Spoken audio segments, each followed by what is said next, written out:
സാന്ത്വന കേന്ദ്രം ഉദ്ഘാടനം ചെയ്തു. കേരള മുസ്ലിം ജമാഅത്ത് SYS SSF കീരിക്കാട് യൂണിറ്റിന്റെ നേതൃത്വത്തിലാണ് സാന്ത്വന കേന്ദ്രം ആരംഭിച്ചത്.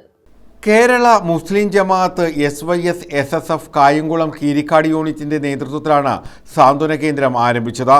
മന്ത്രി P. പ്രസാദ് സാന്ത്വന കേന്ദ്രത്തിന്റെ ഉദ്ഘാടനം നിർവഹിച്ചു. ഇത്തരം ബുദ്ധിമുട്ട് അനുഭവിക്കുന്ന ആൾക്കാരുടെ വേദനയെ ലഘൂകരിക്കുന്ന ഒരു ഇടപെടൽ നടത്തുമ്പോൾ അവർക്കൊരു സാന്ത്വനം ഉണ്ടാകുമ്പോൾ നിൽക്കുന്നവർക്കും ആ സാന്ത്വനം ഉണ്ടാവുകയാണ്, കൂടെ നിൽക്കുന്നവർക്കും അത് പ്രയോജനപ്പെടുകയാണ്.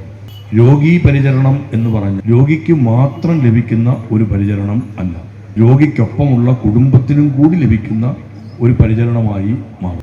രോഗിയുടെ വേദന കുടുംബത്തിന്റെ വേദനയായി മാറിത്തീരുമ്പോൾ ആ വേദനയ്ക്കൊരു പരിഹാരം വരുമ്പോൾ രോഗിക്ക് മാത്രമല്ല അത് സഹായകമായി ഭവിക്കുന്നത്, രോഗിക്കൊപ്പമുള്ള കുടുംബത്തിനും അത് സഹായകമായി ഭവിക്കാൻ. ഇത്രയും പറഞ്ഞത് SYSഉം SSFും നേതൃത്വം കൊടുത്ത് കീരിക്കാട് യൂണിറ്റ് ഇത്തരത്തിൽ ഒരു സ്വപ്ന പദ്ധതി, ഒരു സാന്ത്വന കേന്ദ്രം ഉണ്ടാക്കുമ്പോൾ എത്രയോ പേർക്ക്, എത്രയോ കുടുംബങ്ങൾക്ക് അത് ആശ്വാസകരമായി തീരും എന്ന് നാം ഒന്ന് ഗൗരവപൂർവ്വം കണക്കിലെടുക്കേണ്ടതുണ്ട് എന്നതിൻ്റെ അടിസ്ഥാനത്തിലാണ്.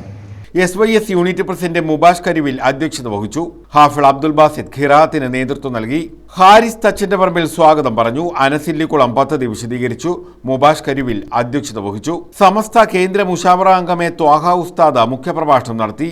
ലൈബ്രറി ആൻഡ് റീഡിംഗ് റൂമിന്റെ ഉദ്ഘാടനം ആദർശും മെഡിക്കൽ കാർഡ് വിതരണം Congress north block president T. സൈനുലാബുദ്ദീനും ആശ്വാസ കിറ്റ് വിതരണം മുസ്ലിം ലീഗ് ജില്ലാ ജനറൽ സെക്രട്ടറി അഡ്വക്കേറ്റ് H. ബഷീർകുട്ടിയും മെറിറ്റ് അവാർഡ് വിതരണം CPIM ഏരിയ സെക്രട്ടറി B. അബിൻഷായി നിർവഹിച്ചു.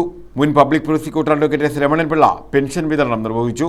AM Basheer Usthad, AJ Shajahan, P. Harilal, Nawas Mundakathil, Nadir Shah Chettiyath, Anshad Wahid, A. Abdul Jaleel, Nisar Saqafi, Imamuddeen Saqafi, Hussain Musliyar, Ajlif Jouhari, Hussain Marangat തുടങ്ങിയവർ പങ്കെടുത്തു.